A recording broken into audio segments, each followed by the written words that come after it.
chance to hear it, so let her tell it. People on the streets say Sabrina speaks. Tune into the show, she will let you know. Tell all your friends and family.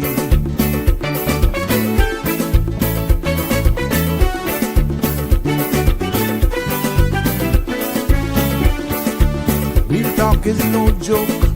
You get the news straight up from grassroots and concerned. You can hear with some people gone. So tell all your friends to tune in to Good evening, Cayman. I'm Sabrina Turner, and welcome to Sabrina Speaks, your daily dose of clarity, truth, and community insights. Every weekday from 5 to 6:30 p.m., we're tackling the issues that affect you, from national headlines to grassroots concerns. Whether you're in traffic or winding down your day, this is your chance to hear it straight and speak your truth. So buckle up, Cayman. We're not holding back. This is the show. We gotta let you know. Now we got to go.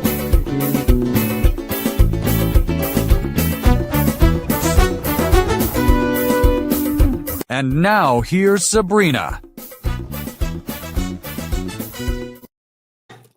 Good evening, good afternoon, hello, even good morning to some. Happy Tuesday and welcome to this Tuesday afternoon edition of another Sabrina Speaks. Compliments of CMRTV.com, streaming live, definitely on Facebook and YouTube CMR channels, and definitely at Sabrina Speaks 12 on YouTube as well. It is indeed a pleasure to be here with you again on this beautiful, in some cases, rainy afternoon as we end clock out, check out, a fee to say to even some of our co-workers. And for those of you who are going to work, you know what? I'm hoping that you've had a restful day. And for those in the uniform services, thank you for your service. But is it indeed a pleasure to be back here with you today as we shed a light and definitely engage in conversations as it relates to matters and subjects that matter most to you right here in the Cayman Islands, and by far, exactly as we say here. We are voices of the islands and conversations for the world. And that is why today's edition of Sabrina Speaks, we will delve in, and I encourage you to participate in the conversations just as you did yesterday, but bearing in mind, everybody has an opinion and everybody here on this space is welcome to participate. So we ask those persons who are joining us, your presence is always welcome to give us your viewpoint, but bear in mind that the others may want to actually participate. So just be mindful of that. Monday to Friday from 5 until 6:30, pushing to 7 based on your participation. Let's see who's first to comment this evening, and welcome to, of course, Sabrina Speaks. Miss Connie, yes, you were first to class. Congratulations. First to comment, I should say. First to comment. Let me clear the air. So Jim, good afternoon. I should call you Buttercup, Love Bug. Welcome. It is indeed a pleasure to have you. And oh, I take that flower. And yes, Connie's dancing to the beat. Yes. And we just want to just make sure another very topical conversation today as we put the spotlight and delve into tourism evolution here in the Cayman Islands. And pretty much for the purpose of full disclosure, any opinion shared here on this platform is for information and for entertainment purposes. And we expect, or we hope and trust that you will actually appreciate what this space means. This is by no means being professional in this space, and you are always encouraged to go and seek professional consultation as well. If it's a medical topic or suggestions that are given, you're encouraged to go seek the experts in the relevant topics. But this is primarily for information and definitely for a matter of entertainment purposes right here on CMRTV.com and your show, Sabrina Speaks. Let's see who is also here. Good evening, Inspiring. Welcome, Miss Andre Morris. Hey, good afternoon. Oh, my impress.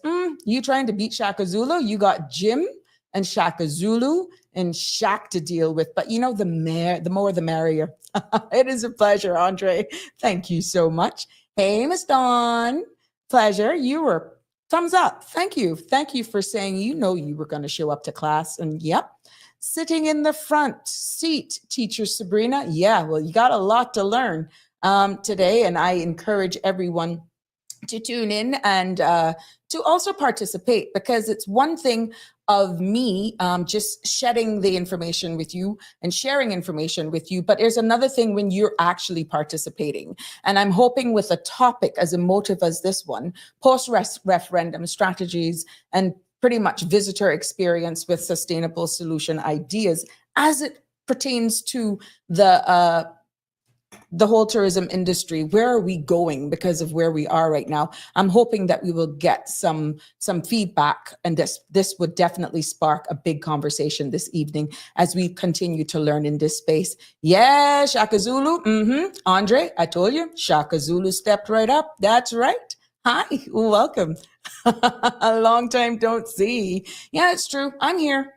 Hi, Richard. It's a pleasure to have you. Yep, all the way from Texas. It is a pleasure to invite all of you here. So just go telling the friends, go telling the neighbors to definitely log on every Monday to Friday from 5 local time to 6:37. And we're definitely keeping the conversations real here this evening. Hey, Stephen, good afternoon. And Yvette, hi.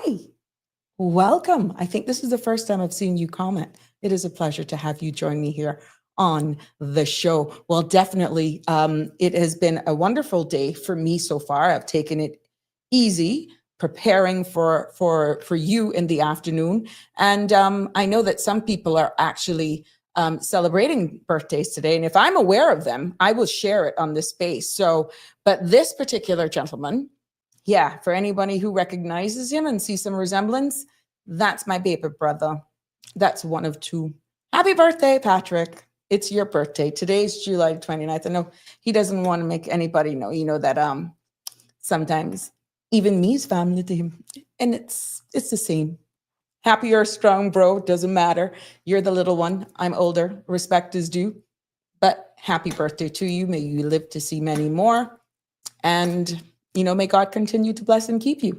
I hope that you had a wonderful day. So yeah, happy birthday shout outs. He has so much names, Biggs, Godzilla. Yeah, I'm just sharing all of the information here today. But happy birthday to you, my brother, and God bless you. Hope you have a blast of a week. Knowing you, you're always smiling no matter what. I know you will enjoy your day. Yeah, so let's get started. As you know, a great attitude becomes a great day, which becomes a great month, which becomes a great year, which becomes a great life. Put that into perspective. And I hope that, you know, something like this, it's all how you look at perspective. Sometimes, you know, people just tick you off and you just fly off the handle. It's how you deal with situations that determines the outcome. But this I found today, I stumbled across it today, and I just thought I would share it. A great attitude becomes a great day, which becomes a great month, which becomes a great year, which becomes a great life. Yeah, here we go. Well, definitely the phones are going already. Good afternoon, caller, and you're live on Sabrina Speaks. Good evening, beautiful lady. Hi. I can't text, but I can call. That My explains new it. name is Sassy Lady. Your name is? Sassy Lady. Fancy? SASSYLADY. Okay. For the text, that's what would be named. But happy birthday to your brother Paruda, my friend. And Mr. Seymour is also John Seymour is celebrating a birthday today. So John. All right. Oh, that one missed me. I That's should my have known friend. that. I saw it on Facebook. Oh, okay. And I looked so good in him and me and his mom and aunts and then his friend from donkey years. So. Yep. Well, once I know it, I'll definitely share it here. May God bless him to see many more. Thank you so much. To your brother Patrick. I mean, he looked the same. He don't look like big, character looking. Nice guy. He don't look a day older. It's the sense of humor. It's the sense of humor. I don't feel like I got no older, but my parts are retiring. They're worn out. Right now, girl, I went and get root canal yesterday in Sabrina. I don't understand why it is. After I'm going to make pull everything out of my mouth because right now my gums are killing me. And I had root canal before and I never been like this. I never sleep. Mm-hmm. I even called the dentist back and they're supposed to call me back about salt and water. Mm-hmm. I try everything. But right now, and especially inside because of the front teeth. And I had two. I mean, I tell you, I never slept last night. I'm going out first thing a little bit and try to look some Be careful, don't get wet. Yeah. Don't get wet because we realized that we have some thunderstorms are going to be rolling in. And the other pain can be killing me, but in an area, for me, is the worst two pains a human can have. Right. I can't handle them too. I can't handle them too. All when they did the surgery, my back doctor, James, and I tell my fin doctor, well, that has hurt too bad. He said, you strong. I tell myself, well, Dr. James, I would have 3 kids because one was a full-born and died. But I still birthed to 2, but to me, them pains wasn't that bad. Because I didn't have them quick like guinea pig. Well, I wish you a speedy recovery, Michelle, please. Yes, but 2 days killing me. Yeah, don't get wet. It's the gum. They're laughing at me. I hear them laughing at me, but tell them laughing is better than crying. Exactly.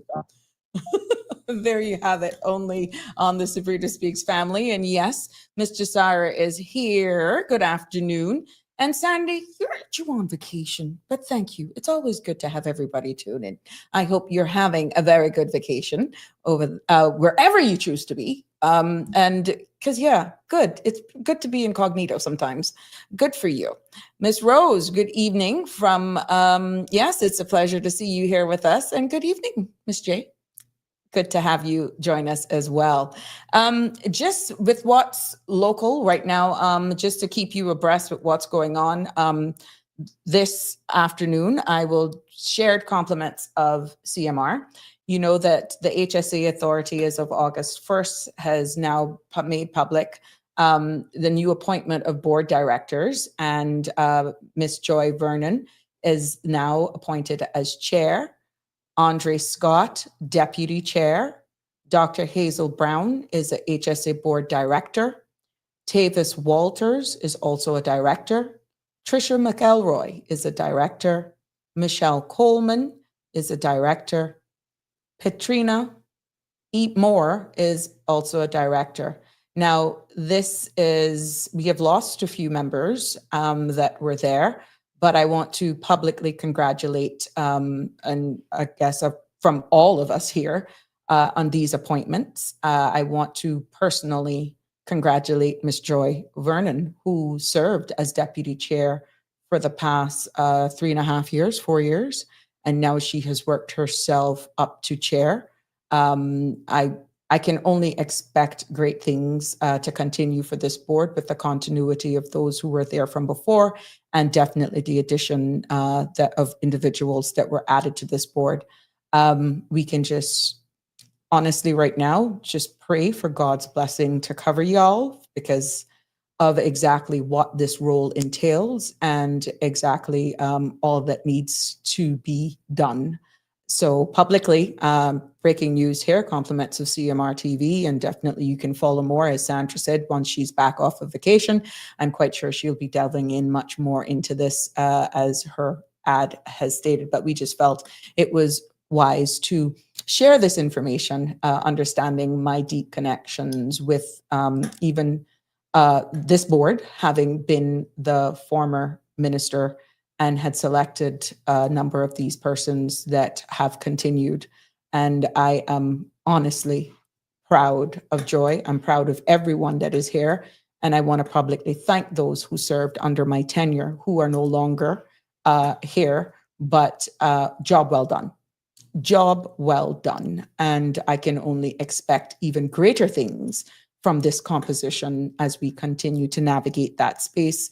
And I just ask nationally that we keep these people in our prayers as we work to better governance, accountability, and leadership on all of these boards and councils. But definitely this one hits home for me because of my direct involvement in my former role. So congratulations, and I'm looking for great things. Miss Christine Terry, hi. Thank you so much for those kind words. And yes, birthday boy is in the house. Thank you. And everybody here on the Sabrina Speaks family is sending birthday wishes to you as well, Patrick. Thank you so much for actually joining us and commenting on our show. So today's topic, as you can tell, yesterday's topic was very informative, and I appreciated the feedback that we got. Today is no different, as this discussion will aim to advise into, to delve into the pivotal moment that we actually currently find ourselves as the Cayman Islands, the tourism sector finds itself in. Now, particularly following the recent referendum, there were proposed cruise berthing facility was decisively rejected. Now, this is not the first. That was a resounding no. The people spoke, and this no vote has, reshaped the immediate long-term trajectory for tourism in the islands. Pretty much, we heard the pros of cruise berthing. We heard the cons of cruise berthing. And overall, the temperature on the ground here in the Cayman Islands is no for a cruise berthing facility. So our goal here today is to actually explore how the Cayman Islands is adapting to its tourism strategies, let's say in this new landscape, with a keen focus on enhancing what our visitors will experience while embracing this robust, sustainable solutions that we will actually have to explore. And I aim to, in the discussion, examine how the islands can continue to thrive economically from tourism, and prioritizing environmental preservation and the culture, even authenticity, and ensuring that this is key, that the benefits of this vital industry are shared widely in our community. And I feel that that's what makes this conversation so topical, because we do know that we have a number of our people in the tourism industry.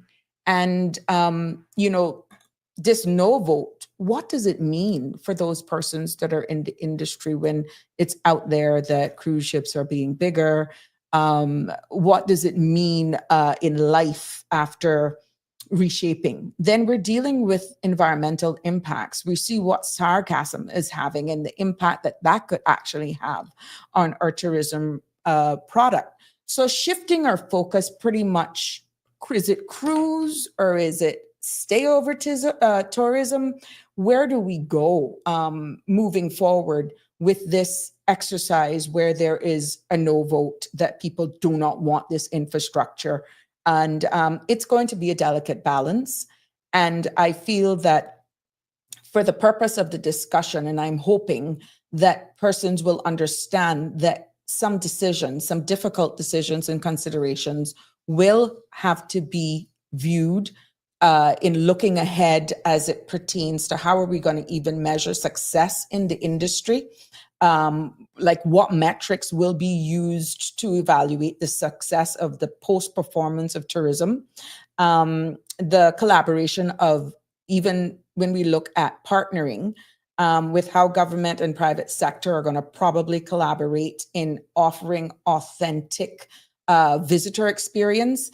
And then, of course, the long-term plans for tourism of the Cayman Islands over the next 5 to even 10 years, considering, again, this decision. So there are some ideas that persons can consider as well into sustainable solution ideas when you're trying to balance our environment conservation practices and looking at the local sourcing of economic linkages as well. So this is not just, oh, we don't want a cruise port. We are going to have to look at our product, what we offer, diversifying our offerings, that could actually be creative for opening up even more job opportunities for persons in this area. We talk a lot about culture and exploring the experience, and I am pleased to hear that the current Minister of Tourism is actually looking into that and harnessing what our product offering is, that it's more Caymanian, more unique to our industry. But for those persons who are actually in a panic because of this failed referendum and what we are actually going to, the direct impact of this no vote is really what we need to look at, and how we rethink cruise tourism. And, with no berthing facility, we're seeing where the demands and resources and imports are needed. Do we then shift our focus then in not necessarily cruise, but doing enhancement on the infrastructure for cargo? When you look in the region for what we actually offer and what we import, that was an earlier show that we are in the top 53 destinations that rely on imports of pretty much a high percentage of what we consume. So looking at this industry of tourism, we all know our income is derived from financial services and actually tourism. And then for the people to say no to this referendum, no to a cruise berthing facility, where are we going to make that shift? What are we going to offer to our stayover tourists that could actually impact positively on the visitor experience that ultimately will have returning tourists come back? Or are we going to look at it from the persons who earn their living from this? What are their operational offerings are going to look like? We understand that there were issues in the water sports industry where that should be regulated. There were even discussions as to whether or not right now going out to the sandbar and to Stingray City, whether or not government should be charging a fee, because that's, even though it's a natural attraction, whether or not government should actually be making something from that as well. Do you sell it as a historic site of some sort, or a site where government also benefits instead of the benefits from a trade and business license, that you actually make that as an attraction zone? Then you have the Starfish Point as well. You have, of course, then your onshore tourism sites like the Turtle Farm. You got, of course, your Crystal Caves, and you got all of the artisans that are still trying to find a home. These are some of the things that we need to look at then, if we're not going to go cruise, and look more at stayover tourism. What are we offering? Is it just sun, sea, sand? Or are we going to really have more offerings in town on the weekends? Because we say we want to revitalize our capital. We want to push some of the business go east. With that is where we're going to go. The Cayman Islands then need to really look at what offerings and possibly new job opportunities and that could be offered to entertain our stayover tourist, which gives us the opportunity to put a stamp on who we are as Caymanians and being ambassadors. And you've heard me say on this space the importance of actually creating more innovation for our people. We need to create that environment where we encourage more entrepreneurs, more businesses. And what could be so much more fulfilling if you created that avenue where being ambassadors and selling our product, you need to be innovative in order to see a business that could spark from obviously the trajectory that we're currently going on in being more accommodating to stayover tourism more than over cruise tourism. So let's go and look and see at some of the comments that are here. Miss Rankin, good evening to you. Miss Rose, who was the names of the persons? Oh, I don't have that, Miss Rose. Your questions are public, Miss Rose. You can always WhatsApp me, but once you do it on Facebook, this is public. And many times I'm reading it in real time. So if you want to ask something like that, you can WhatsApp me privately, Miss Rose. Okay. So Aliano, a port or a more robust port facility should have been established 40 years ago. Now, I can understand where you're coming from with that, but where do you balance out the respect of those persons who are environmentalists, who are concerned that we don't need it, that we don't have the necessary infrastructure in place in order to actually deal with this? We notice, and I have some notes here. Despite the dip in May, stayover tourism is strong, while cruise hit a record low for the month. So what does this divergence tell us about the future direction of Cayman's tourism industry? And should the focus shift more to diversity towards a higher value stayover visitors over mass tourism? So even though we realize that, some would argue to say that the reason for this is because we just don't have a cruise berthing facility. I'd like to know your views on that. But yet we admit that we're having longer stayover visitors with us, which is why I've gone into diversifying our offerings and looking at the visitor experience. Good evening, Iva. Yes, it's good to have you here. And Aliano continues to say, too much of the Vita waterfront real estate, I guess this is vital real estate, is bought up and the deadlock out of use. Aliano, I need you to explain that a little bit. Yeah. So, Marjorie, at last what, Ms. Marjorie? Thank you for your comments, but just give me some more context in that, because it does, your comments here and your contributions in the discussion allows me to understand exactly what you want out or what we can discuss. So it is important that you, when you're actually commenting, so that I can follow along with what you're saying, it is best that I get what you're trying to say. Okay. So at last, are you pro port or you're against it, Ms. Marjorie? That's going to be interesting. But for years, we have heard persons complain about this, and we have heard those who were for and those who were against the sector.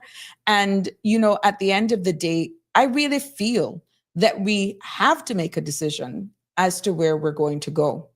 And I feel that there are lots of opportunities in stayover tourism. I am a huge person to support anything to protect our environment that is cited in Section 18 of our Constitution, that we make sure that it protects generations to come.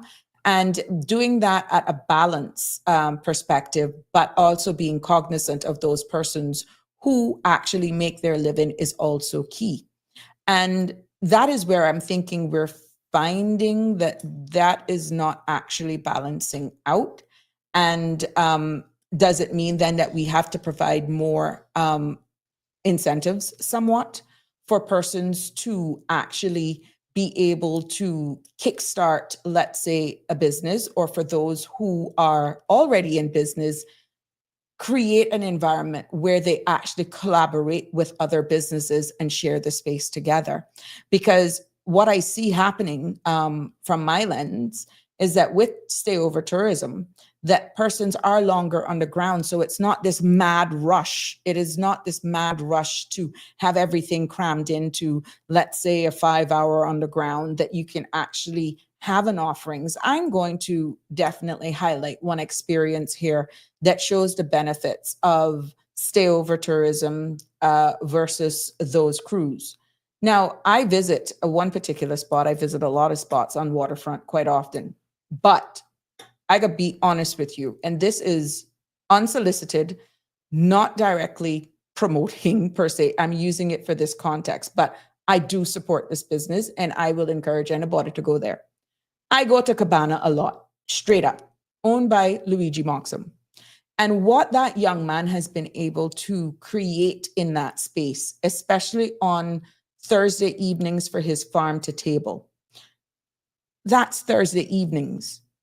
Do you understand that type of offerings that you can offer on a more longer term for stayover tourism?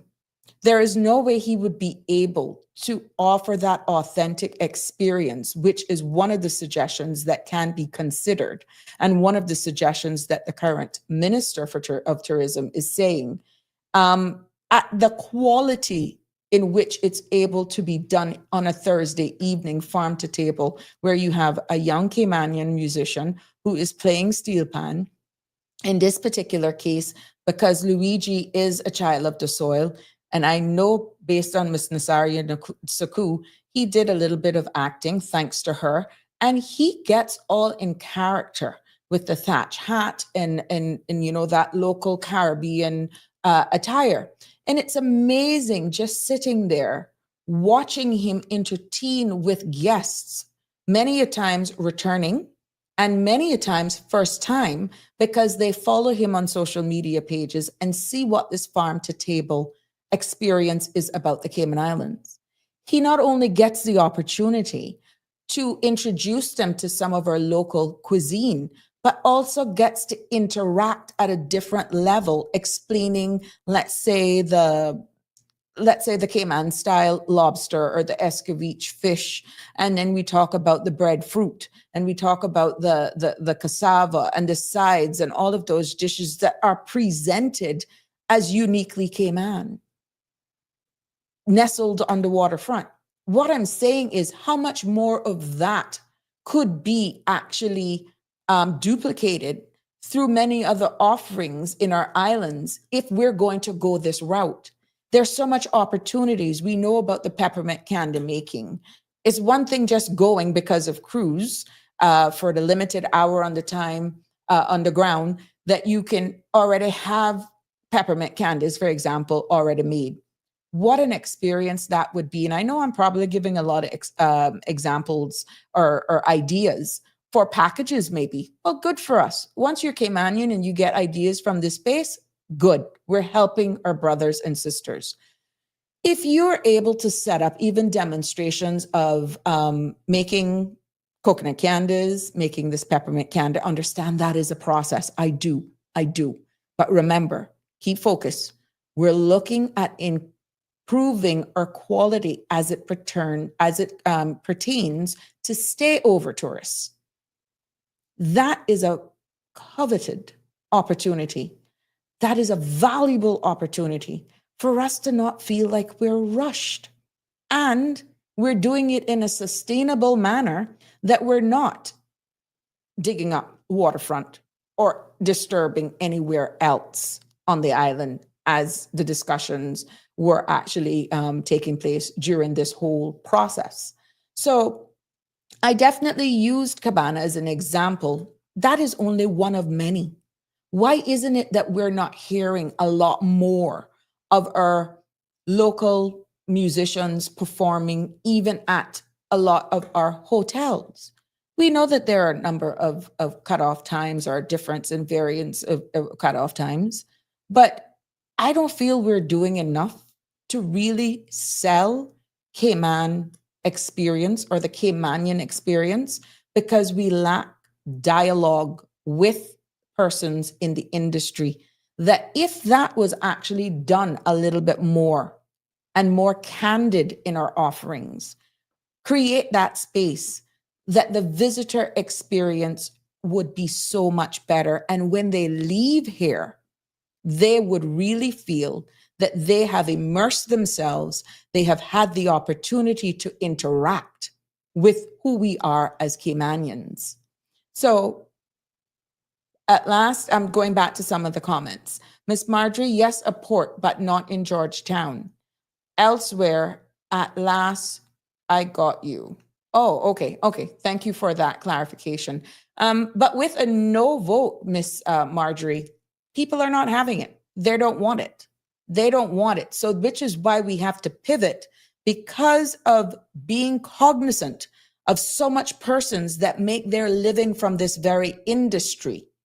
All of those tour bus operators, that can actually still be done and still be very lucrative if cruise tourism actually goes down, and we're going to look more at the Stayover Tourism, some of the packages that can be sold are more bespoke tours for smaller families, based on you possibly engaging with some of the condos, some of the hotel resorts, and you could diversify your offerings by being strategic in certain sites, certain experiences. I can tell you this much. When I visit someplace new, I don't really want to go to all of the touristy places. I mean, there are certain landmarks that you want to say, for example, I've been here. But I really want to see how the people of that country lives, as long as I'm experiencing their food, their culture. And I think that is lacking here. We have a melting pot of all sorts of restaurants.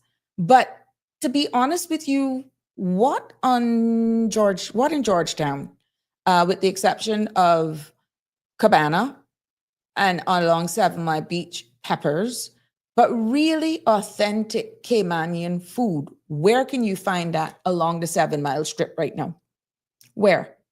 Shouldn't there be some considerations for some of these businesses to at least showcase 1 or 2 traditional Caymanian dishes?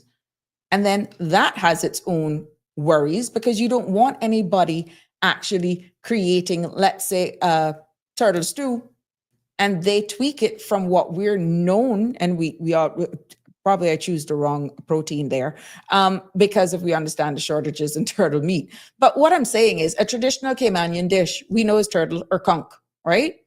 And these things too are seasonal. So what I'm saying is, who we are uniquely Caymanian needs to be seen, feel, and of course, where cuisine is concerned, tasted pretty much all through our tourism industry. And that is grossly lacking right now. So the decision for us to say no and looking at where we're going in enhancing visitor experience, how can we as the Cayman Islands pretty much provide that exceptional visitor experience that is both memorable and create that balance of being environmentally responsible is where we need to look at. Now, Sustainable Cayman has made a statement here, has sent us a message. It says, our NPO proposed a nature alley corridor to connect Georgetown schools to Red Bay, which would also support ecotourism and also welcome at the start of the pact government. No response has since come to the ministry officials to progress any collaborative discussions, despite the private sector entrepreneurs and related communities being supportive. So that's a comment by Sustainable Cayman. Well, I'm hoping, and I will forward this on to that ministry, and I would encourage you to send it back. This is a new administration, but I will definitely forward this on Sustainable Cayman. We have a caller. Good evening, caller. You're live on Sabrina Speaks. What's on your mind? Sabrina, how are you? Hi, I'm fine. Thank you. Good, good. A couple of things I just wanted to say about tourism. Mm-hmm. We definitely need to up the ante as far as what we have to offer, especially downtown on the front. Also, I think that there's not a lot to do for kids on the island besides the turtle farm and dolphin discovery, or whatever that is called. Right. And there are a lot of families that come here and stay over. And people are always asking, if you go to I Love Cayman Islands, are always asking what is there to do for kids. Right. So I really think we need to take a look at that area for family fun, not just adult fun. Luigi definitely has it and has done a remarkable job at Cabana.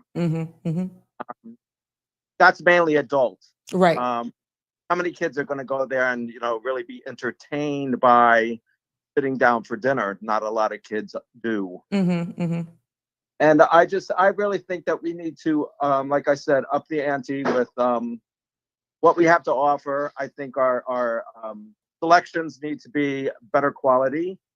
I feel that we should not be copycats throughout, which we are. You go in one store to another, Mm-hmm. and they're relatively the same. And if you know anything about product development, you can get quite creative, Mm-hmm. doing things that really represent Cayman. Right. I would like to see, downtown, not just maybe getting off the cruise ship, but a couple places throughout downtown, Mm-hmm. playing steel drums. Right. You walk in the stores, and it's Caribbean music. Mm-hmm. And also, we're not representing downtown with people of the Cayman Islands, meaning Caymanians. Mm-hmm. Mm-hmm. I recall coming back to Cayman many, many moons ago, and I loved walking into the stores and seeing Caymanians, loved hearing their accents. Mm-hmm. And it's not to be disrespectful to any nationality. Please let me make that clear. Yes. But I just think we're missing that whole area of, if we want to represent, then let's represent with the Caymanian. Mm-hmm. Even I'm even going to go as far as say Jamaicans. They're Caribbean people. Right. When I go to an Asian restaurant, I want to see Asians serving. Right. When I go to a Mexican restaurant, I want to see Spanish people serving. Because you want that feel, you want that flair. There's one thing about being having options to choose from in any location that you visit, right? But you want to be able to know that and identify that you are in the Cayman Islands somewhere, and that is actually missing too much. So I totally agree with you. We still are like diluting who we are, and people are still saying, well, where are the Caymanians? And Correct. This is why we need to look at diversification of the tourism product that is beyond the sun, the sand, and the sea, and look at, this ecotourism, the culinary tourism. We went into the sports tourism, and I don't know, like you said, not being copycats, but there's so much that we can offer right in the center of town that could actually bring. Look at right now. It's slow. It's summer. But look at how much people are visiting us. Look at how much locals are actually remaining here and for whatever reason is unable to travel.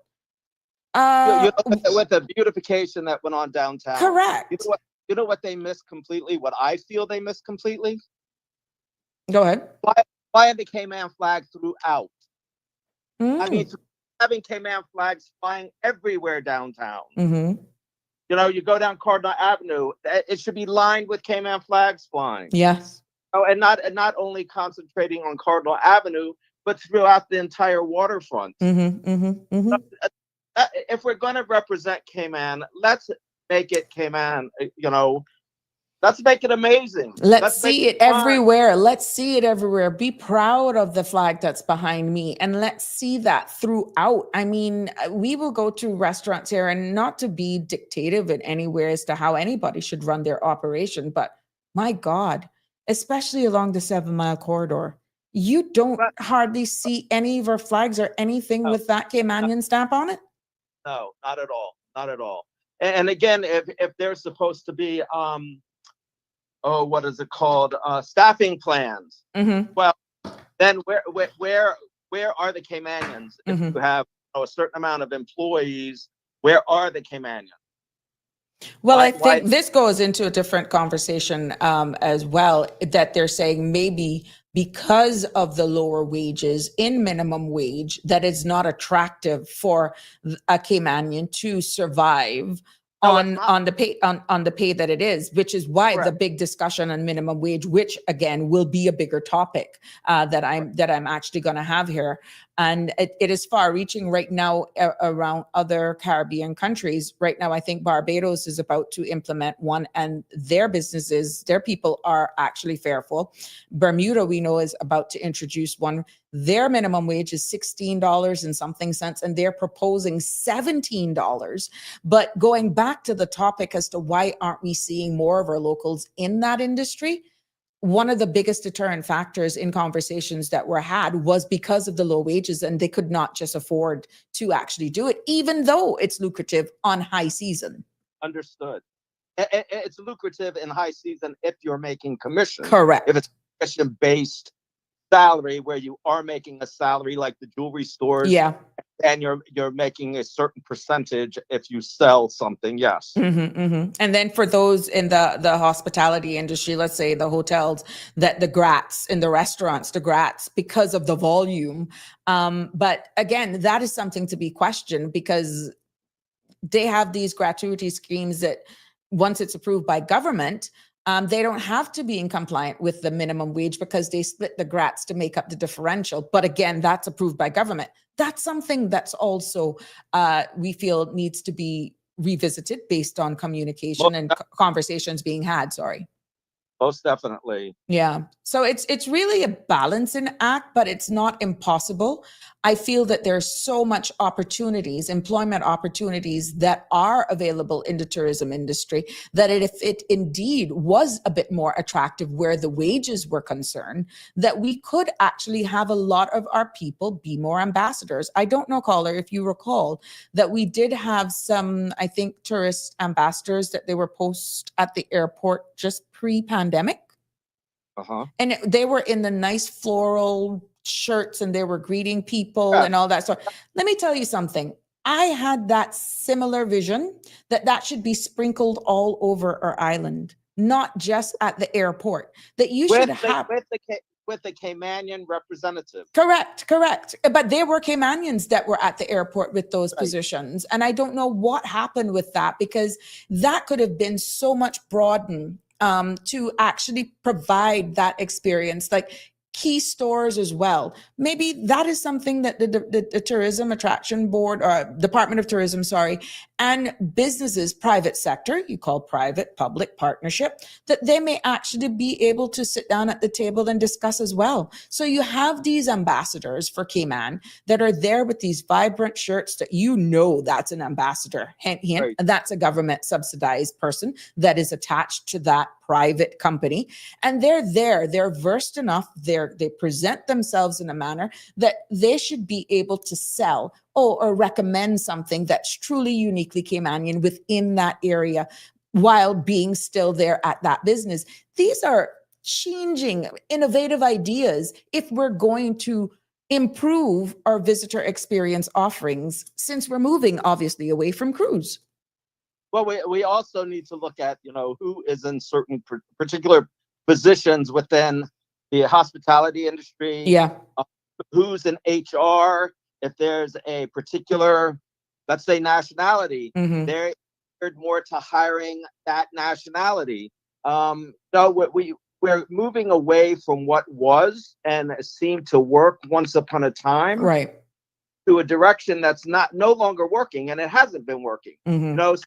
Especially since COVID. I mean, 2019 was the last hurrah for the Cayman Islands. And we're still grappling at catching back but then do you think it's primarily post-pandemic and because of not having a proper cruise facility, or people have not rebound from the from the pandemic? So we can't just look at it from an infrastructure perspective. We have to look at it holistically.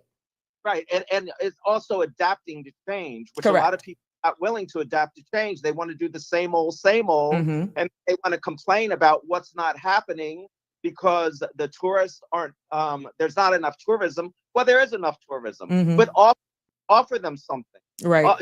Go into one store, and I have to go back to, the stores because that's my forte. You have to be willing to go in one store and then you go to another store and you see something different. It could even be similar, but something different, or better quality. Selling 3 shirts for $20. Well, I'm sorry to say, those things are going to fall apart as soon as you wash them. The print's going to come off because it's not silk screened.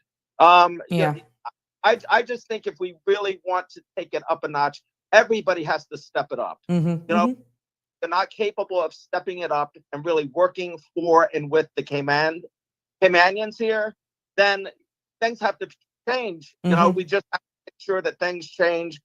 And if we're going to do Cayman, then let's do Cayman. Let's do the Caribbean. Let's make it fun, vibrant, exciting, and something to talk about. Right. Now, when we look at even, funding conservation, there's this bioluminescence tour and people who are into the ecotourism side of things. Again, these are conversations that we can have.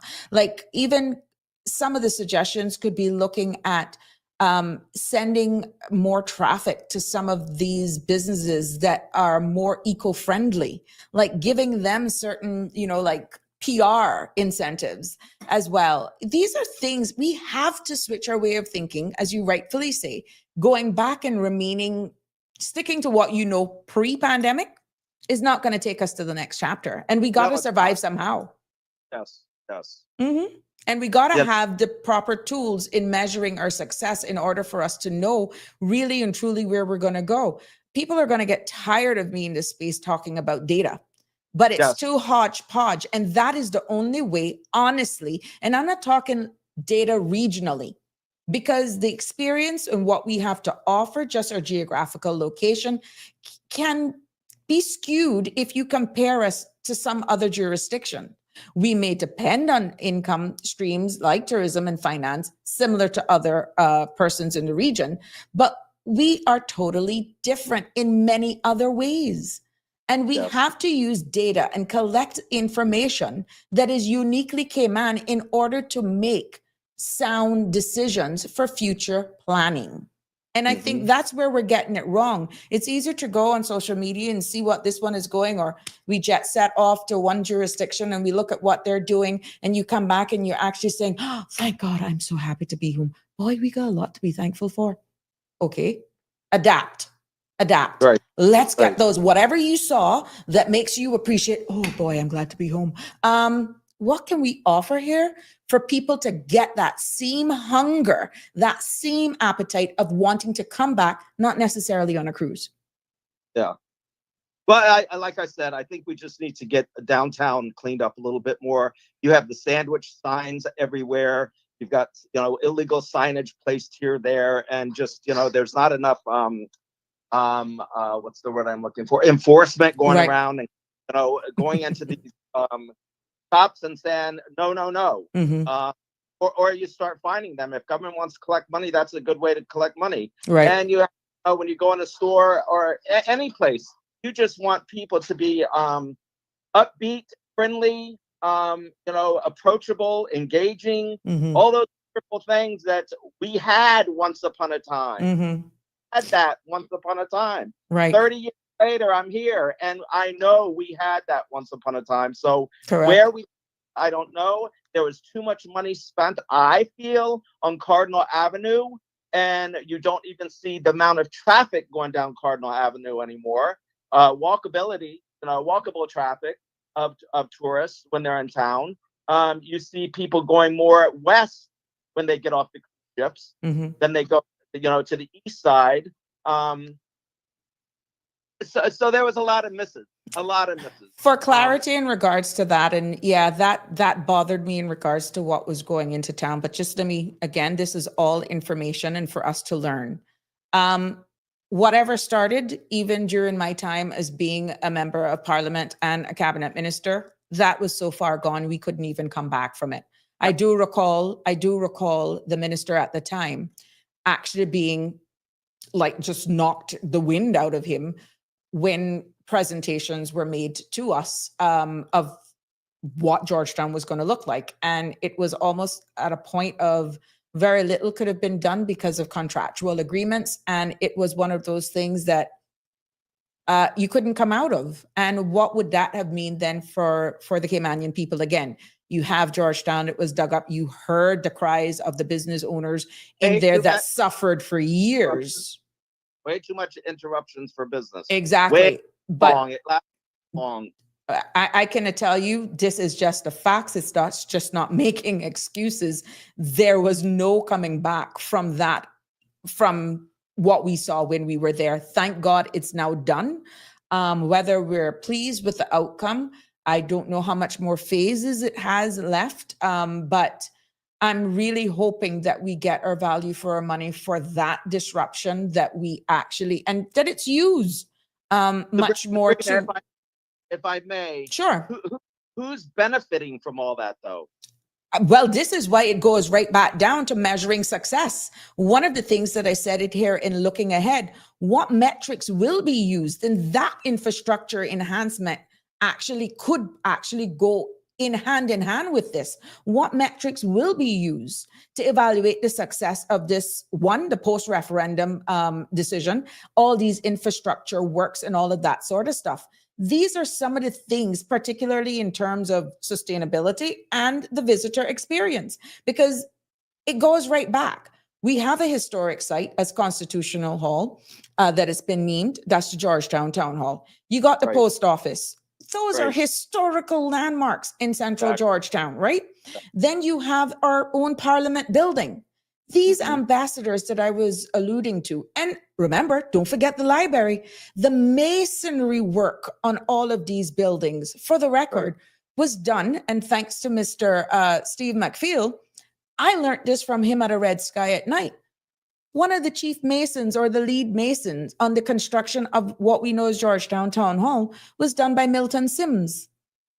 Yes, my ancestor. I learned that from him. Where is all of that information? Looking at providing these ambassadors to educate, have them strategically placed at these historical sites. And they're not only learning themselves, they're able to give tours, AKA as possible jobs for government, ambassadors, joint private partnership, collaboration, and they should be so versed in the architecture. When last did you go into our Georgetown library and just look up at the ceiling? That has stood the test of time, even the post office. Correct. We should be proud when we're talking about this.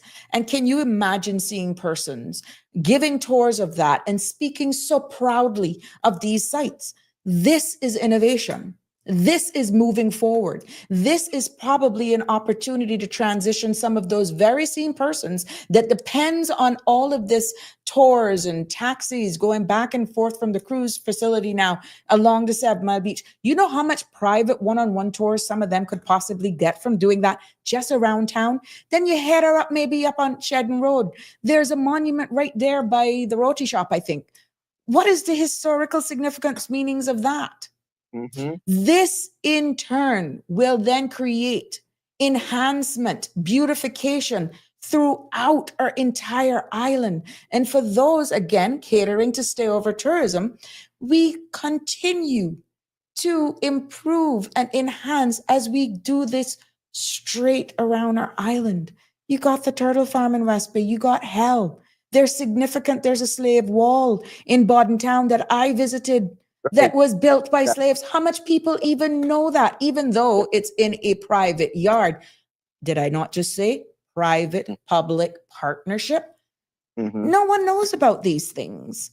And that is heading east. We see all of the property that has been bought by government to enhance the offerings. Not to say that I'm pushing tourism traffic East End. What I'm saying is we are selling our country and its offerings to Stayover Tourism. So it's not like you're going to have huge buses rushing and hustling and bustling. These are Stayover Tourism who want to do a bespoke tour in our first capital, Bodden Town.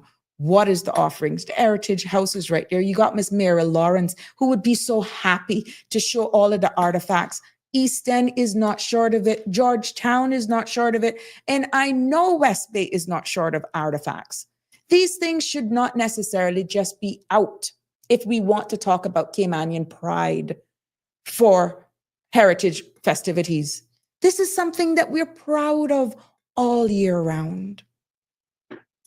I'm going to, in this, I've got something going on the stove, and I just wanted to, well, Ann, we've got to get it together. We really have to get it together. We got to go back to grassroots.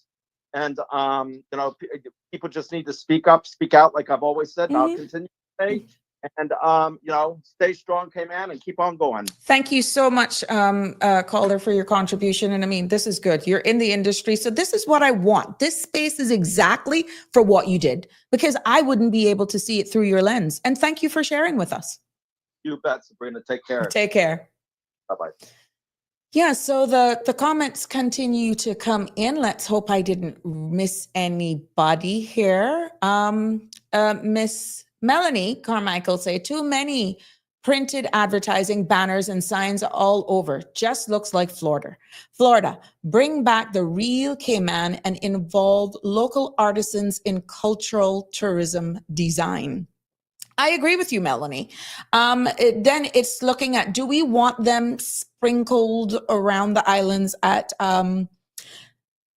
particular places? Because if we're going to look more than, Melanie, at actual stayover tourism, why don't we have certain booths, vendors, artisans as well, strategically placed in our hotels, not a particular one day? Again, we need to start the conversations. And I think that could also do wonders. Like, even speak with some of the hotels and some of the condominiums. And I know they have theme nights. I've done staycations, and you're hearing music that the genre is sometimes not identified with who we are. And you're like, oh, but I'm here, but I don't feel like I'm here. Why don't I have a little bit of Lammy? Why don't I have a little bit of, you understand? A little bit of Mr. Berman. I think we need to do more discussions to get especially the music in. And like what you rightfully say, to feel that tourism element, that should be sprinkled all over in the condominiums, in the hotels. And we should be seeing our concierge selling Cayman more, but it has to actually be born. Maybe, and I hope that this conversation will spark more interest and more innovation in actually creating that. Let's go to our next. Darling Nikki, Sabrina, thank you. You're doing an amazing job. And I am a Caymanian professional located in New York. Would love to collaborate with you and Sandra. Unfortunately, Caymanian culture has died, needs massive revamp. Well, we ain't making it dead. We ain't killing it. Oh no, we're going to revive her back. Oh yes, those AED machines, that's what we're going to do right here.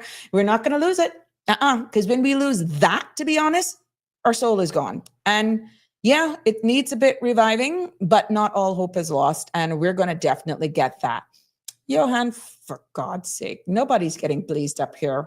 It'll be interesting to hear your opinion on this and how we look at moving forward in stayover tourism since we've gotten the no vote. Aliano, we aren't there. Surveys done to gauge what the tourist expectations were. Okay, understand. But we need to do a national survey to see now from this perspective, since we look as though we're not interested in cruise, we're going to look at enhancing our stayover tourism product. We need to look at that from a national perspective so that we will have some sort of bar as to what tourists can actually experience, the tourist experience. We also need to take into consideration, how are we adapting to what's not going away? Climate change adaptation. We are going to have to look, and we see right now all over the region, this influx in sarcasm. What are we going to do with that as well? That is definitely impacted by climate change. It will not go away anytime soon. And this too is impacting the offerings.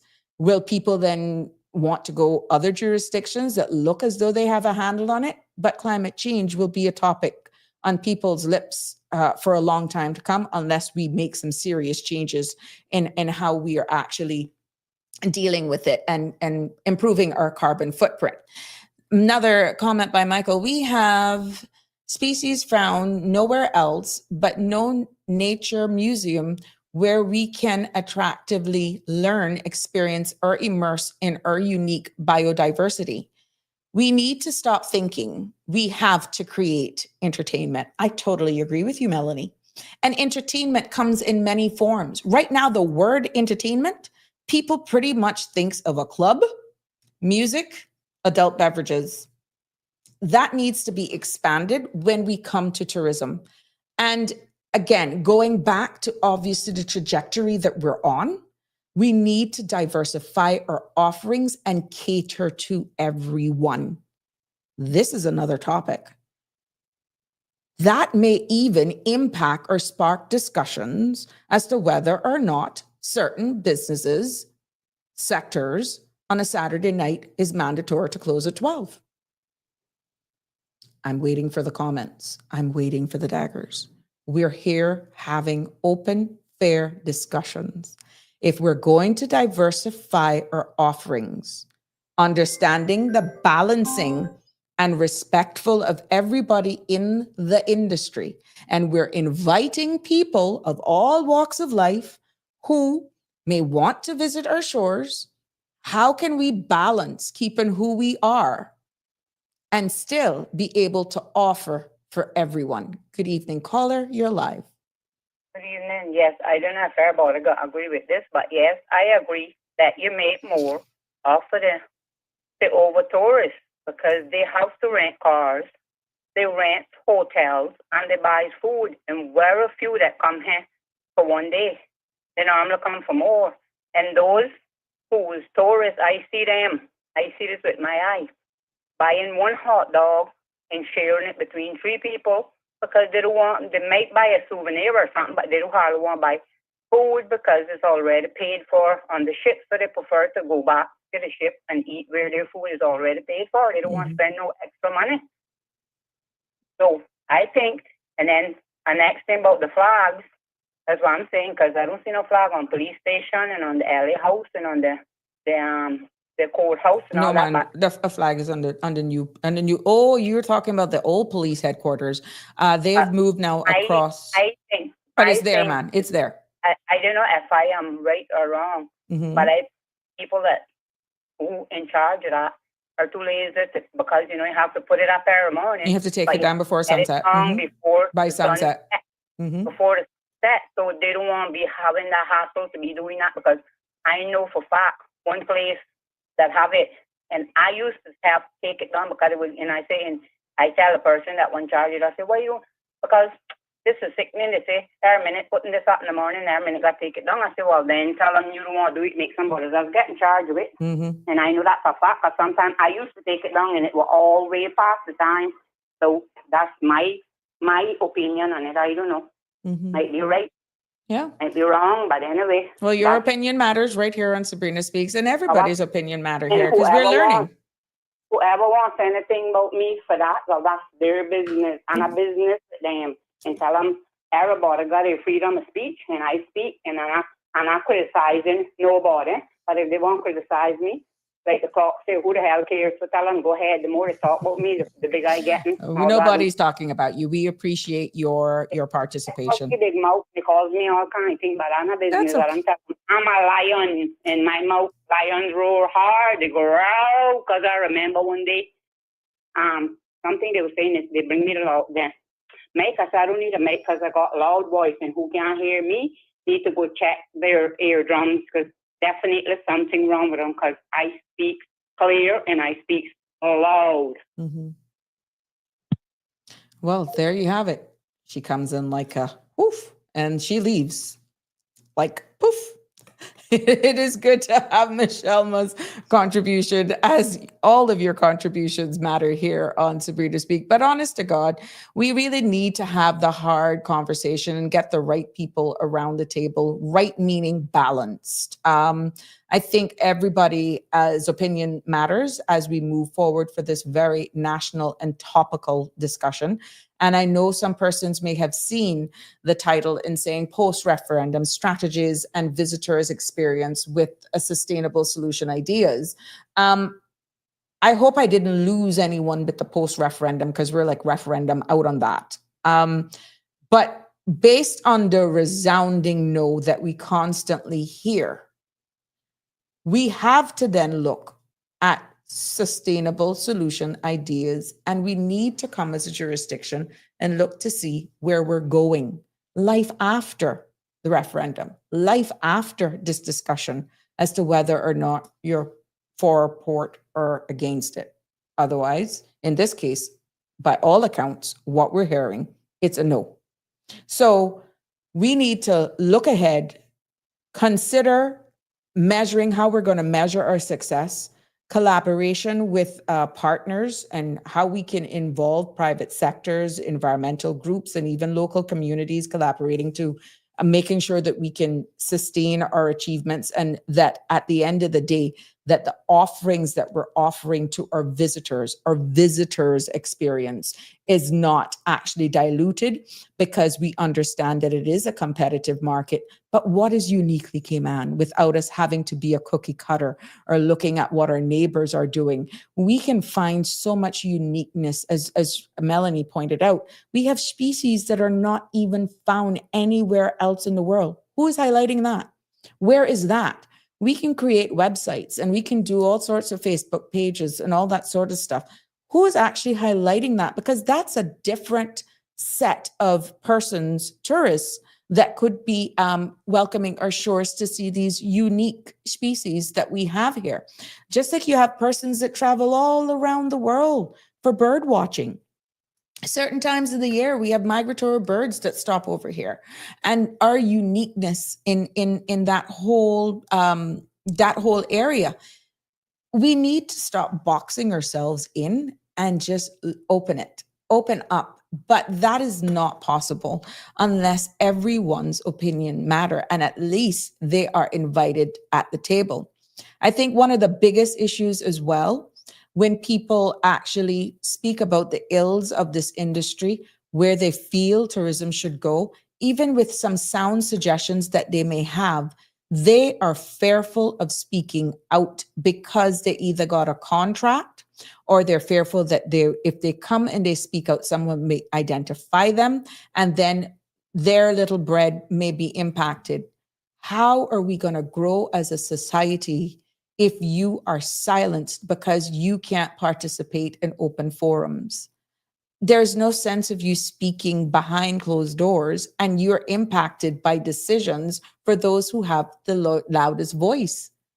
And I feel that persons need to get out of those shells and be more open in a safe space like this that we're providing, where we're engaging on subject matters like this that is impacting your income. Your future actually depends on the trajectory of tourism, if that is where your primary income is coming from. And just sitting down and speaking amongst yourselves is not going to take us into the next chapter with any reform. We need to hear honest and true feedback. I know there have been some criticisms, there have been some pains as it pertains to even the public transport system that could impact, that will impact even how our taxi operators are performing. But if you are not comfortable in speaking openly so that people get a true understanding of what your life is like, how are we going to improve and make it better? Because at the end of the day, who is being impacted by all of these frustrations is the very same tourist that is keeping our economy going. And if we can't deal with our issues at home and have conversations respectfully to bring positive outcome, that we have a happy medium to everybody, how are we going to improve our product? And this is why I encourage, and I will continue to engage in thought-provoking topics and subject matters just like this, with hopes that persons will be more comfortable to just come on and engage and discuss.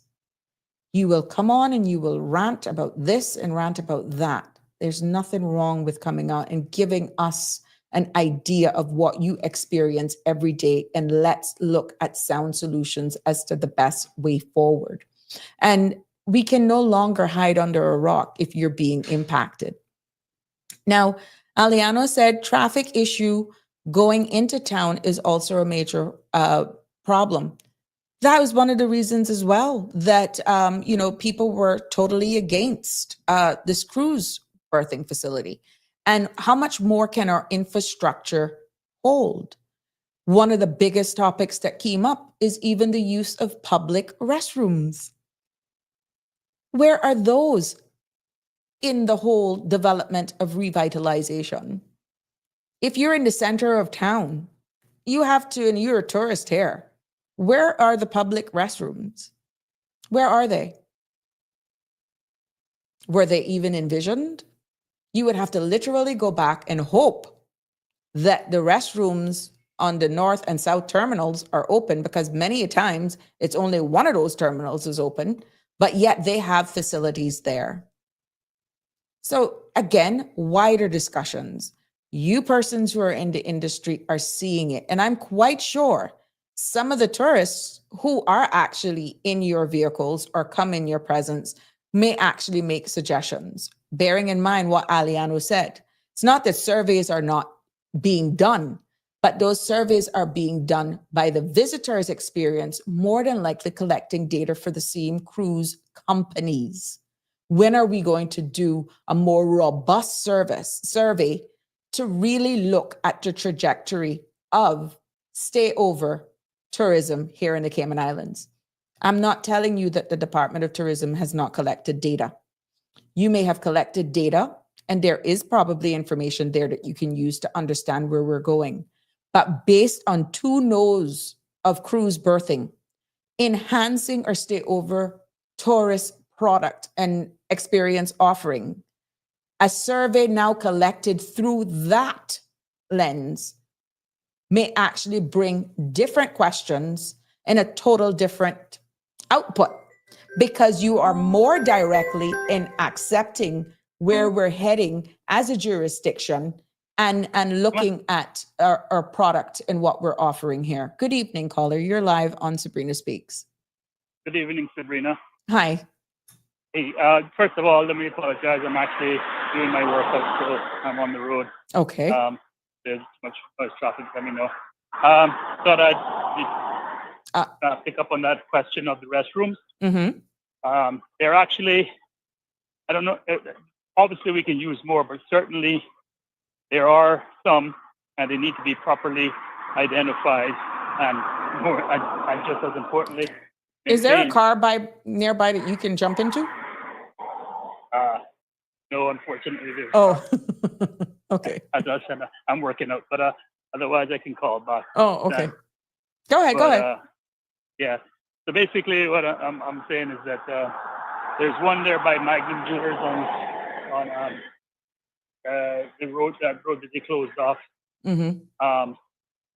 There was a right behind the entire building is supposed to be a craft market, but the front third was taken up by Magnum Jewelers. Mm-hmm. And so there's restrooms there. There's restrooms at the public bus stop, and then obviously you have at the terminal. Mm-hmm. We definitely need more than that, and we definitely need a concise plan. I don't know what kind of joke was thought up with what was developed there. Mm-hmm. I think somebody just had an urge to play with a lot of pavers. So the yellow brick road. Yeah. Come. So anyway, the issue is that they once they can get a proper plan, mm-hmm. and you know what, no one has, and I knew it was mm-hmm. nothing but good intentions, right? But also too, it was not put to the public to say, hey, let's use the creative juices of the community mm-hmm. to do a charrette and put together some ideas, mm-hmm. and then come up with a cost-effective option. Mm-hmm. Somebody just wanted their personal project in there, and that's what they did. Well, I hope to the Father above that should this actually planning, and let's say there's a roundtable discussion as to where we go, that it does not require the infrastructure dig up of any sort of what has already put in place. Pretty much you work with what is already in place, and either because I am sure the people will revolt, especially those business owners in Georgetown, if anything of that magnitude has to be disturbed moving forward, because that was just honestly long. Yeah, so there was a couple of issues with that. Number one is that infrastructure that was done, that was installed there, was replacing 60-plus-year-old infrastructure. Correct. From the courthouse back to the government administration building. You're talking about secure lines mm-hmm. for government, the courthouse. So a lot of legalities there. Right. Compounded by the fact that they didn't consult the local telecoms and power supply companies enough time in advance. Mm-hmm. So obviously everybody has their book of business and their CapEx budgets set. So yeah, everybody was like, okay, good. You want us to do this? That's great. However, we don't have budgets for this year. And so a lot of people were left scrambling. So there was a multitude of reasons as to why that thing took so long. But and it's just poorly planned, ironically. You know, there's someone who gets paid to plan that poorly planned it. Right. So and like I said, nobody seemed to know what the use of a level, you know, creating a topography that actually matched each other when they joined up. Correct. And didn't create flood ponds. You know, create a dam across the road and then surprised they got big water during a rainfall, and then still won't go back and fix it with something as simple as cutting a small little channel. Yeah. It's just the absurdity to it all. I will say that I'm heartened by the minister. Lord knows he's got, you know, at the end of the day, when you're looking at the pyramid scheme and the priorities under which takes precedence, unfortunately this one falls to mid-range probably because it still has a financial impact in terms of our tourism product and everything else. But that Elgin Avenue or whatever the street was called, that just needs to be, those lights need to be taken out of the center there. Right. That needs to be repurposed as they do in many cities, many countries. And between the hours of X and Y, it is for automobiles, and all other times it's for pedestrians. Right. And it's easily done with bollards. So to that end, it's not hard, it's not expensive, but it's certainly going, and it's not completely finished either because the whole area by Anderson Square and the Royal Bank and Post Office looks horrid. That triangle area there. So it's not even completely finished. I'm sure the budget has been finished and then some.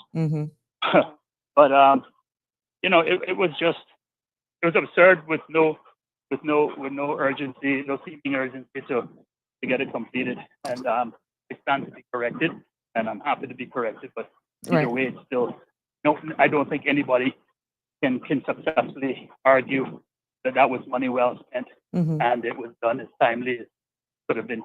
And so, getting back to the restrooms, we definitely need more, but there has to be a cohesive plan. Correct. You know, back to the point with sandwich boards. How many sandwich boards do you see out by Caymanian Bay? And how many varying signs and the like do you see? They have very stringent, but that's bylaws. the tendency, for that governs that thing. But don't we have laws as well? Government is, yes, absolutely. Government is the landlord. So who are the enforcers? Where are we falling short? So it's not even a matter of laws because actually the laws are there now. What we need to do is like what we did many years ago with, say, for example, the POE Marine officers. They weren't empowered. They weren't allowed to arrest. All they could go and report and call the police. And then everybody thought, oh my goodness, what a bright idea. We can change the law and give them the powers of arrest. You know, and this is what we need to do. And in this particular case, you take a picture. Police officers, do they have to do their foot deep? Take a picture of the sign and issue electronic tickets. Write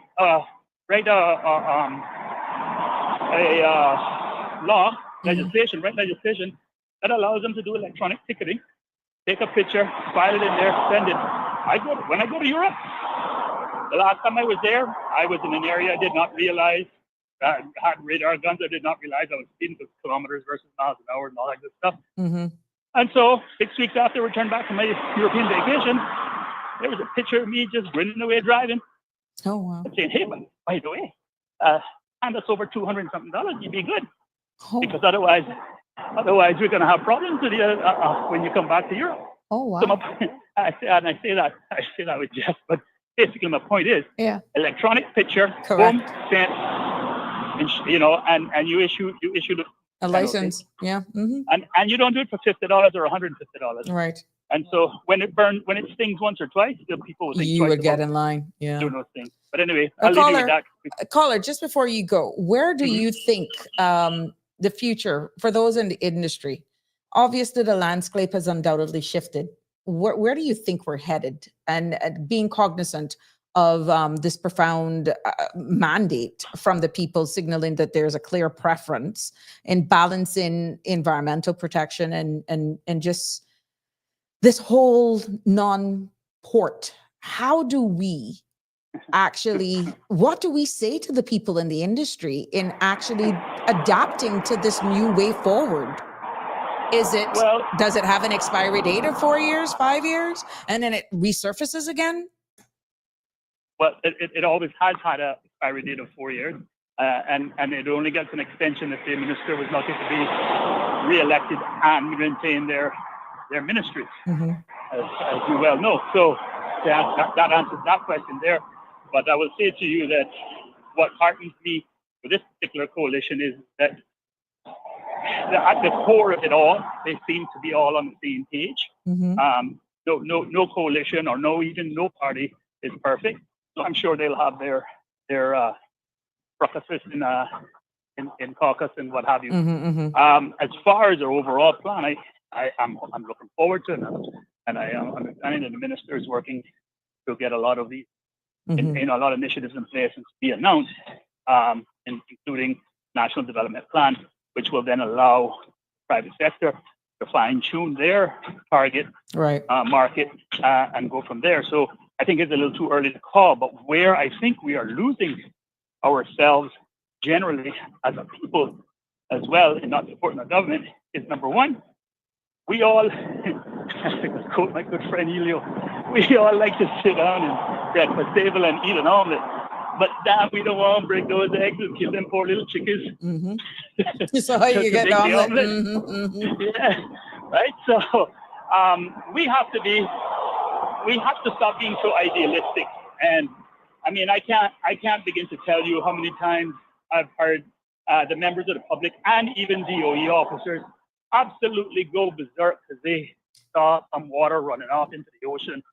Yet meanwhile, every day it rains here. Right. It flows by the thousands of gallons into the outside bay because there's no proper storm drainage there, right? But they'll lose their mind about somebody's gutter not being connected to a deep well on a private house.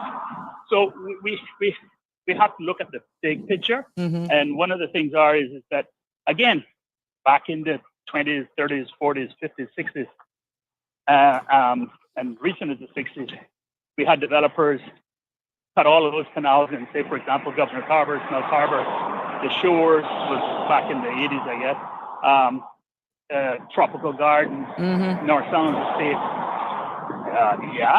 Did it initially affect the environment? Sure. Did it devastate and completely ruin the environment? No. And in fact, it's teeming now. So just like how you do with landscaping, every once in a while you have to prune your trees back for them to come back more beautiful. And mind you, let me be clear, I'm not advocating digging more canals. Understood. What I'm saying is that you can do work, and if they are sensible, because the issue is too, you leave development unbridled, and they will take it to the nth degree. So put the proper rails in place instead of doing it hodgepodge, where if somebody's more friendly with a group of government than the other, they get a better deal than somebody else who's trying to do it. Here's black and white, tick the boxes, you're off to the races. Don't tick those boxes, go back, try again. You know, and until we get that in place, but the people, I've seen so many people complaining about a lot of things in terms of development, yet they're the ones who are living their best life on what is reclaimed land, reclaimed swamp, and what have you, which is fine. There's no way of doing it. There's no way of getting around it.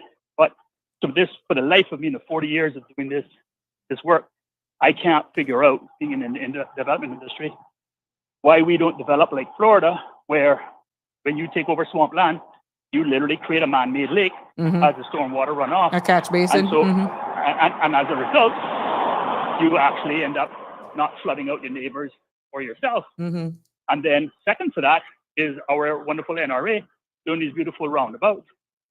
In the US, those things are catch basins. Here, they're water shedders. They're actually higher than the road. How about we invert those roundabouts? You know, make it a pond when it rains, and a dry grass and a grass when it doesn't. Or you could always put a water feature there because so that the mosquitoes don't lay their eggs, because once the water is moving, mosquitoes don't lay their eggs. Yeah, but we don't need to be a water feature is what I'm saying. Gotcha. What it is, it just needs to catch it, soak away into the ground, and you're good to go. And that's even better and less maintenance. Right. Now, and the perfect place for that to work, which is desperately needed to, is in Savannah. Mm-hmm. With the gully there. No, right in front of the gas station. Right. Those little islands there, it still floods there. There's standing water there. Right. Make those dig them deeper than the road. Keep the curbing there, and then put your pipes that leads to them, and then it'll fill up, but then it'll soak away. Right.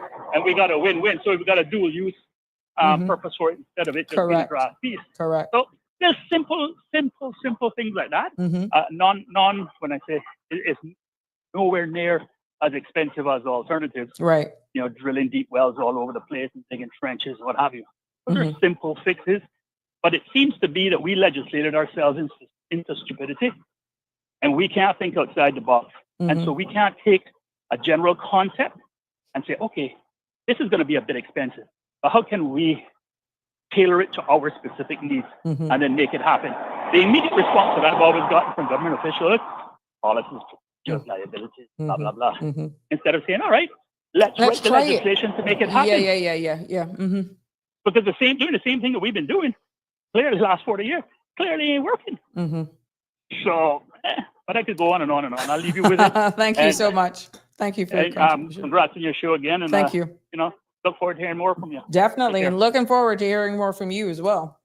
Anytime. All right. Take care. Sure. Good evening.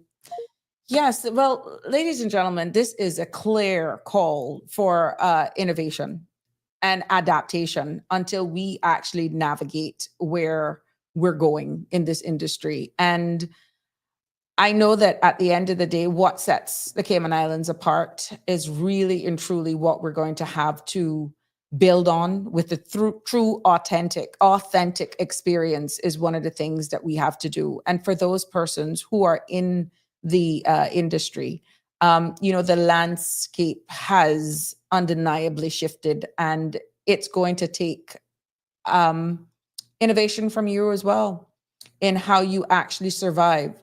I know that the human race in itself are resilient people. We will actually go through, but for whatever it takes in order to survive. But at the end of the day, we owe it to ourselves to see exactly where we're headed, but also be realistic for the future outlook of this industry and the way forward. And, we need to look at this as a crucial inflection, to be honest, because of where we stand right now and at this point. And we have the opportunity to refine what it means to be a premier destination in the Caribbean, and one that is not only renowned by our very own hospitality, what we offer, and that's, again, another topic, beach erosion. And I'm hoping to actually delve into that one day, which goes in and ties in, as I alluded to earlier on in the show, with climate change and the impacts of that not going away. Sargassum is not the only issue here. We're looking at beach erosion as well. But this future demands continuous collaboration. And I'm hoping that based on forums such as this, that would encourage that collaboration between you, our legislators, industry, the people of the wider Cayman Islands, and it will actually take mindful thoughts on its impacts and whatever decisions we make moving forward, keeping into consideration marine ecosystems, but also create that balance that locals in the industry who can't make ends meet say, well, I have to eat.